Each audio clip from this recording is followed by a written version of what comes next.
मैंने बहुत सारे काम किए हैं, जैसे फर्नीचर का काम भी मैंने किया है और जो हमारा जाति धंधा है बाल काटने का वो भी मैंने किया है। लेकिन आप इतने होते हुए भी सोशल मीडिया पे इतने एक्टिव नहीं रहते हो, क्या कारण है? लोगों का ये मन में मेरे बहुत सवाल आए थे। लोगों का कहना है कि अनिल जी सोशल मीडिया पर अभी एक्टिव कम रहते हैं।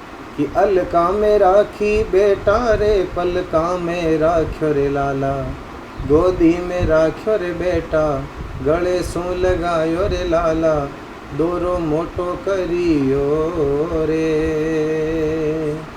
ओ हारे बेटा, न्यारो मती हुई जे रेला। मेरा सबसे बड़ा अगर कोई फ़ैन कहूँ तो वो मेरे पिताजी खुद हैं। नमस्कार दोस्तों, जनता की आवाज़ में आप सभी का स्वागत है। मैं कन्हैया शर्मा। जैसे कि आप सबको पता है, राजस्थान के गो टैलेंट को लेके, राजस्थान के टैलेंट को लेके मैंने सीरीज़ शुरू कर रहा हूँ। और उस सीरीज़ में मैंने कहा जितने भी राजस्थान के कलाकार हैं, किसी भी फील्ड में हो, चाहे किसी भी सिंगिंग हो, चाहे एक्टिंग हो, चाहे किसी डांसिंग हो, सभी का मैं कह रहा हूँ हमारा सम्मान की बात है कि राजस्थान में टैलेंट की भरमार है। अगर वैसे देखा जाए, राजस्थान का टैलेंट अच्छी तरह से नोट करोगे तो गाँवों से निकला हुआ है। हर गाँव में अगर टैलेंट की बात है कि देखेंगे तो निकलता रहता है। लेकिन कुछ ऐसा भी टैलेंट हमारे राजस्थान में है जो मतलब कहते हैं ख्याति प्राप्त है, और उनको ऐसा कह सकते हैं कि परिचय के कोई मोहताज नहीं होते। और अगर बात करें आज जिनके हम साथ हैं, उनकी मैं अगर बात करूँ, एक घटना मेरे साथ घटी हुई है, मैंने सुनी भी है। एक बार राजस्थान की बात करूं कि राजस्थान में जब बारिश नहीं थी और उन्होंने बारिश को लेकर इंद्र भगवान को प्रसन्न करने के लिए एक गाना गाया था। उस गाने से नाम लेते आप सब समझ चुके होंगे। जी हाँ, हम बात कर रहे हैं अनिल जी सेन की। वो आज हमारे साथ हैं। उनसे हम थोड़ी सी उनके जीवन की बात करेंगे और कुछ हम चाहते हैं कि उनसे जीवन के संघर्ष के साथ न्यू पीढ़ी या जो नया टैलेंट बाहर आ रहा है वो कैसे बाहर आ सकता है, क्योंकि अनुभवी को उस बारे में ज़्यादा जानकारी होती है। पहले तो अनिल जी, मेरी तरफ से, मेरे देखने वाले सभी दर्शकों की तरफ से जनता की आवाज़ में आपका हार्दिक स्वागत है। अनिल जी, पहले तो मैं एक चीज़ जानना चाहता हूँ, जैसे कि आपके परिवार की फर्स्ट भूमि होती है, क्योंकि हम हर कोई अगर पेड़ उगाते हैं या कोई भी वटवृक्ष बनता है वो एक बीज से शुरुआत होती है, अंकुरित। तो आपकी पहले से फर्स्ट भूमि परिवार की किस प्रकार की रहती है? मैं मध्यम परिवार से बिलोंग करता हूँ और नागौर के पास में तौसर नाम करके गांव है, जहाँ मैं नई परिवार में मेरा जन्म हुआ है।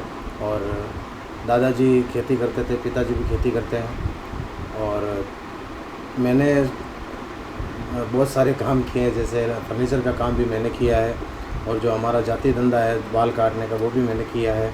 और ये जो मार्बल कटिंग का काम होता है ये भी मैंने किया है।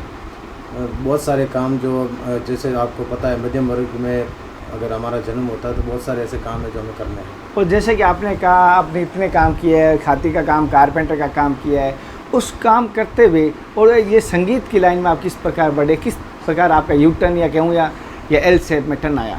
जैसा कि शुरू से हमारे गांव में कृष्ण भगवान का मंदिर था, वहाँ पर हम लोग भजन गाते थे।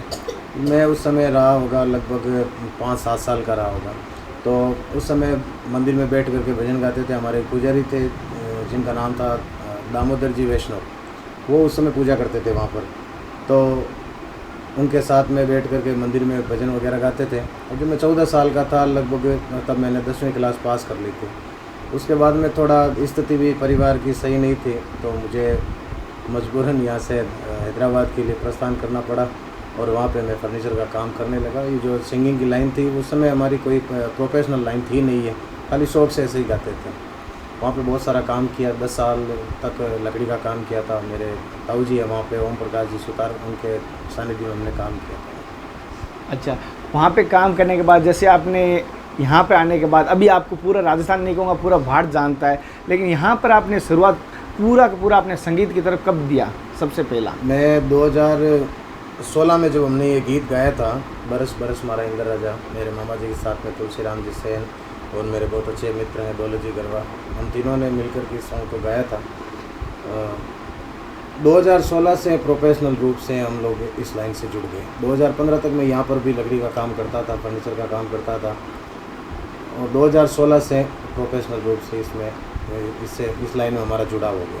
अच्छा, एक चीज़ जानना चाहता हूँ साथ ही साथ, जैसे कि आगे की आपने कोई ऐसा सोचा अभी कौन सा गाना लास्ट आपका गाया है अभी, या आगे कौन सा गाने वाला दोनों? जैसे कि शुरुआत हमने जब की थी 2015 की बात है ये, तब हमने यहाँ पे नागौर में एक स्टूडियो था कुंदन सिंह जी परियार का, जो हमारे राजस्थान के बहुत जाने माने ऑर्गन प्लेयर हैं। हर एक आदमी उनको जानता है जो भी संगीत से जुड़ा है। कुंदन सिंह जी के स्टूडियो में हमने 2 गाने गाए थे। एक गाना था उसमें फागुन के महीने का गाना था, मत काटो बलम थे आँखियाँ, और एक गाना था उसमें जाइल खियाड़ा, हमारे नागौर के 2 गांव हैं जहाँ का मायरा बहुत प्रसिद्ध है। जाइल खियाड़ा का मायरा, लिचमा गुजरी का जो मायरा था, उसको हमने गाया था। उस समय बढ़िया रिस्पांस मिला था लोगों का, तो सोचा ये गाना और गाएं। तब हमने हनुमानगढ़ में रेमो स्टूडियो नाम करके, रेमो सर का स्टूडियो, वहाँ पर इस गीत को हमने गाया था। और उसके बाद में बहुत सारे गीत आए, जैसे बाबा ने जिमाओ चूरमो, वो भी बहुत लोगों ने पसंद किया। उसके बाद में लीलो गडलियो, कंवर टाबरियो, ऐसे करके बहुत सारे गीत हैं। और अभी रिकॉर्डिंग नहीं चल रही है क्योंकि भादवे का महीना आ रहा है, तो बाबे का गुणगान जरूर करेंगे। अनिल जी, जैसे कोई भी अगर सक्सेस इंसान होता है या सफल इंसान होता है, उसके पीछे किसी ना किसी का हाथ होता है। पहले तो आपको ये जानना चाहता हूँ, यहाँ सफलता मिली तो किसका हाथ आपके पीछे रहा होगा सबसे ज़्यादा? जैसे कि कहा जाता है कि माता पिता और गुरुदेव का ही आशीर्वाद रहता है। हारमोनियम जब मैंने सीखा था तब मैं 12 या 13 साल का था, लगभग 12-13 साल का था। तब हमारे राम प्रसाद जी मेघवंशी नाम करके मेरे गुरु थे, उनसे मैंने हारमोनियम सीखा था। उनका आशीर्वाद हमेशा साथ में रहता है। उसके बाद में माता और पिता ने बहुत सपोर्ट किया कि आप गाओ।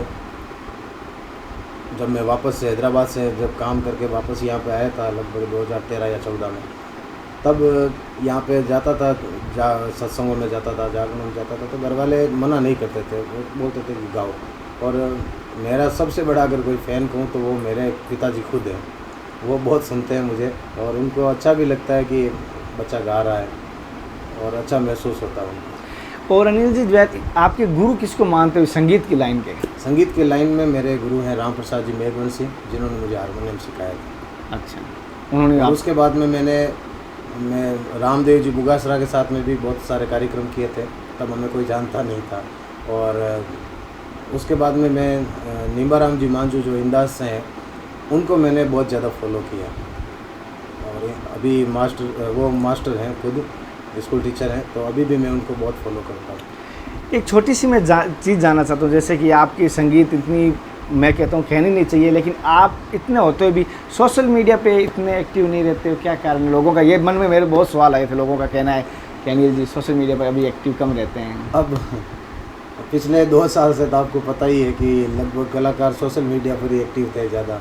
मैंने भी पिछले लॉकडाउन में काफ़ी लाइव करता था, लेकिन थोड़ा सोशल मीडिया से, और मेरा जहाँ तक मानना है, मैं फ़ोन से थोड़ा, मैं ये समझ लो मुझे थोड़ी नफ़रत सी है। फ़ोन से मैं थोड़ा दूर रहता हूँ, जितना हो सके उतना दूर रहता हूँ। और ऐसे आपने, जैसे कि सभी ने सिंगरों ने अपने सोशल मीडिया पर चैनल, यूट्यूब चैनल बना के रखे हैं, वैसे आपने भी? मेरे से नहीं होता ये सब कुछ मेरे बस का सौदा नहीं है। और पता नहीं क्यों मुझे ऐसा लगता है कि मैं ये नहीं कर सकता, या फिर मुझे ऐसा लगता है कि मुझे ये नहीं करना चाहिए। मेरा चैनल है जो मेरा छोटा भाई है अशोक, वो चलाता है, मेरे नाम से ही है, अनिल सेन ऑफिशियल के नाम से। और बाकी मेरा खुद का चैनल मैं खुद नहीं चलाता। आपकी लाइव परफॉर्मेंस अगर जैसे बात की, राजस्थान से बाहर आपने कहाँ दी है? राजस्थान से बाहर हैदराबाद भी गए, बेंगलोर है, चेन्नई है, मद्रास है, यहाँ पे कर्नाटक, यहाँ अपने साउथ इंडिया में बहुत ज़्यादा गए हैं, सूरत है, गुजरात है, मुंबई, दिल्ली, और मैं देश से बाहर नेपाल में भी कार्यक्रम करके आया था। वापस वहाँ पे भी जाना था एक कार्यक्रम और करने के लिए, लेकिन ये कोरोना की वजह से वो थोड़ा हुआ नहीं, लेकिन अगले साल वहाँ पे ज़रूर जाएंगे। और अभी दुबई का भी एक कार्यक्रम लगभग फाइनल हो चुका है, और 99.9% फाइनल है वो कार्यक्रम। थोड़ा ये फ्री हो जाएँ इससे, कोविड से, तो उसके बाद में वहाँ कार्यक्रम। जैसे कि अनिल जी, आपके जो फैन फॉलोइंग है उनको कुछ सवाल है वो मैं करना चाहता हूँ। जैसे कि आपकी दिनचर्या के बारे में जानना चाहेंगे, आपकी सुबह से लेकर शाम तक दिनचर्या किस प्रकार की रहती है? मेरी दिनचर्या थोड़ी ऐसे ही है, कोई ख़ास है नहीं। मैं कोशिश करता हूँ कि थोड़ा 1 घंटे सुबह में उठने की मेरी थोड़ी कोशिश है कि मैं जल्दी उठाऊँ। सुबह उठने के बाद में वही चाय नाश्ता, थोड़ा बहुत घर में, जैसे गाय, हमारे घर में शुरू से गाय रही है, गौ माता का आशीर्वाद शुरू से मिलता है, तो थोड़ा वहाँ पे भी जाते हैं, ऐसे करके दिन निकल जाता है, पता ही नहीं चलता। जैसे कि आपकी पसंदीदा बॉलीवुड में सिंगर कौन है, आपके मेन जिसको आप फॉलो करना चाहते हैं या गार्ड? बॉलीवुड में मैं सबसे ज़्यादा किशोर दादा को सुनता हूँ, किशोर कुमार को, और उनके जैसा लता जी को। और बस उनको सुनता हूँ। मुझे पता है मैं उनको जैसा बन नहीं सकता, क्योंकि वो एक ही अद्भुत माया है, पता नहीं क्या रस था उनकी आवाज़। अगर उनका मानते हैं कि 10% भी बनते तो हमारा जीवन बस सफल हो जाएगा। अच्छा, एक चीज़ और आप जानना चाहता हूँ, जैसे आने वाली नई पीढ़ी है जो सिंगिंग की लाइन मानना चाहते हैं, वो कौन से मार्ग से आ सकते हैं या कौन सी उनको प्रैक्टिस है, किस प्रकार उनको करना चाहिए? मैं जो भी नए सिंगर्स जो अभी तैयार हो रहे हैं, जितने भी, उन सभी मेरे भाइयों से मेरा करबद्ध निवेदन हमेशा यही रहता है कि जितना हो सके देसी वाणियों पर हमें ज़्यादा ध्यान देना चाहिए। खुद की कंपोजिशन बनाए तो भी उसमें ऐसा कोई भी शब्द नहीं रहे जिससे थोड़ी सी अश्लीलता हो, कुछ ऐसा हो। परिवार के साथ सुनना सके, परिवार के साथ में आराम से सुन सके, अपने बाप के सामने बेटा गा सके, ऐसा गीत गाने की कोशिश करें। बहुत अच्छी बात की अनिल जी ने कि परिवार के साथ सुन सके। मुझे इस बात को कहता हूँ और सभी से कहता हूँ जो सिंगर है, जो अगर नॉन वेज अगर कुछ ऐसा गाते हैं उनसे, अगर मैं उनमें यह जिम्मेदार मानता हूँ, हमारी कुछ भाइयों की गलती होगी जो ज़्यादा सुनते हैं, उनको ज़्यादातर ना सुनेंगे तो अपना आप गाना बंद कर देंगे। वैसे हमारी भी गलती होती है, वैसे गाते हैं तो सबसे पहले वो न्यू हमारी गलती है, तो मैं ये भी कहूँगा सबसे। और जैसे कि अनिल जी हम चाहते हैं कि इतना हम आपसे मिले हैं तो हमें कम से कम 1 मिनट की आपकी कोई ऐसी सिंगिंग कैडी सुना दीजिए जो आपको और हमारे दर्शकों को पसंद आ जाएगी। मैं अपने गीत गज़लों से उन्हें पैगाम करता हूँ, उन्हीं की दी हुई दौलत उन्हीं के नाम करता हूँ। हवा का काम है चलना, दिए का काम है जलना, वो अपना काम करती है, मैं अपना काम करता हूँ। ये बहुत बढ़िया लगता है मुझे इसको गाना। अच्छा अनिल जी, जैसे कि अभी आपको पूरा भारतवर्ष देख रहे हैं, आपकी तरफ से कोई संदेश या आपकी तरफ से क्या कहना चाह रहे हो? मैं ज़्यादातर हर कार्यक्रम में लगभग गाता हूँ एक भजन जो राम कुमार जी मालूनी ने लिखा है। उस भजन को मैं लगभग पिछले 2-3 साल से उस भजन को हमेशा गाता हूँ। अलका मेरा की बेटा पलका मेरा की। तो मेरा बस एक ही निवेदन है कि अपने माँ और बाप को जितना हो सके खुश रखना, क्योंकि उन्होंने जब हम छोटे थे तो माँ बाप ने हमें कोशिश की थी कि एक शहजादे की तरह हमें पाला और हमारे लिए हर वो मुमकिन कार्य किया जो कर सकते थे। तो ये हमारा भी दायित्व बनता है कि बुढ़ापे में हम अपने माँ और बाप को एक बहुत बड़े महाराज की तरह पालें। उन्होंने हमें शहजादों की तरह पाला, तो हमारा भी फर्ज बनता है कि उनको बादशाहों की तरह पालें। बस यही निवेदन है मेरा। जैसे अभी उस कड़ी की बात करते हैं, हम चाहते हैं एक पैराग्राफ उसका भी थोड़ा सुना बिल्कुल। वो एक बहुत प्यारी सी वो लाइनें हैं कि माँ अपने बेटे से कहती नहीं है, लेकिन एक कलमकार की ये कल्पना है कि अलका में राखी बेटा रे, पलका में राख्यो रे लाला, गोदी में राख्यो रे बेटा, गले सो लगायो रे लाला, दोरो मोटो करियो रे ओ हारे बेटा, न्यारो मती हुई जे रेला।